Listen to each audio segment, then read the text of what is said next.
Good afternoon, welcome to Danny's Diary. It's a lovely sunny day here in Kilkenny and Christmas is coming. Hopefully loads of good racing to look forward to.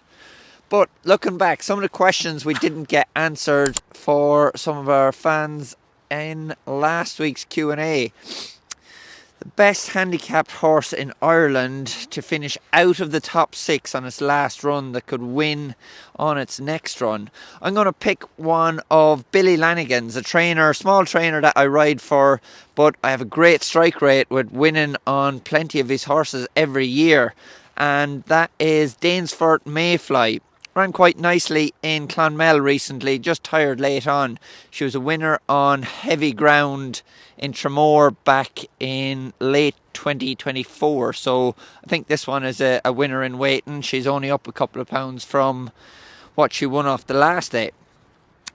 Looking ahead to Cheltenham, Sortudo.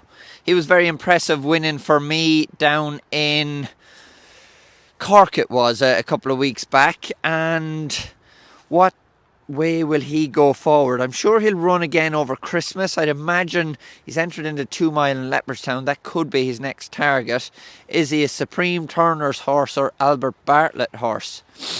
I would think in what he showed down in Cork that he looks to have enough class to be probably Turner's, possibly Supreme if the ground were to get a little bit slower, but he's a horse with a lot of class, so definitely one to keep on the short lists. You know, he's not going to be odds on in any of those races, but I think he's a great bet and would have a chance of winning them. Blazed away last weekend in Cheltenham. A very good winner for my mother. She was absolutely buzzing after that, and you know, to have a horse to win like that around Cheltenham, it's absolutely fantastic for a small team like Mags's at home. So hopefully there's plenty more to come from him. I think there's a good possibility that he will go back again to maybe Cheltenham for the festival. He's gone up to a mark of 140 in Ireland, so there's possibilities of maybe sneaking into the bottom of a Grand National, whether that be Aintree or the Irish National and Fairyhouse would be possibilities for him, but he's definitely a horse going the right way. What else have we got to look at? Oh yes, another one from last weekend. Let Us was second in Carlisle. Pertemps qualifier up there. He travelled quite nicely through the race and just flattened out a bit late on. Was carrying 12 stone up there, but got the all-important top 4 finish, and he's qualified for the Pertemps now.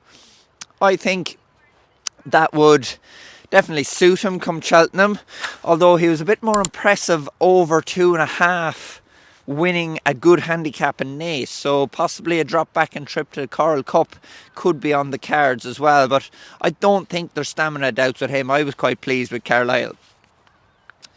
And that horse was for Tony Mullins, and Tony Mullins has had a great time. My dad Tony has had a great time with Lahore the King and Iqbal Khan in Dundalk recently. He's won a couple of races the last few weeks up there, and yeah, that's been fantastic to see all the interviews of Iqbal after winning, and you know, his son-in-law there with him that owns the horse, and yeah, he's getting some buzz out of that. I think that's something beautiful to watch, and I'd say by the way he won up there the last time, there's definitely plenty more to come from him. And you know, if you follow Tony on Twitter, X, it will be some great interviews with them in the stables and that, and they're floating around and giving birthday wishes to everybody. So the two boys are a match made in heaven.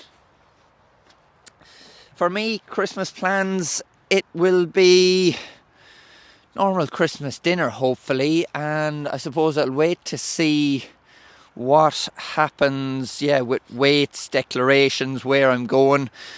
I'd imagine I'll be somewhat of Limerick and Leopardstown. Hopefully Leopardstown the first day, I think, but that I'll go where I'm sent, and wherever Willie Mullins wants me, I'll be there. So if I've nothing too light, I'll have the full trimmings of turkey, Brussels sprouts, all the bits, and a bit of Christmas pudding to go with it. But if there's a lightweight or a decent juvenile filly on the cards, it would be back to a bit of salmon, I'd imagine, for the Christmas dinner, but we'll cross that bridge when we come to it.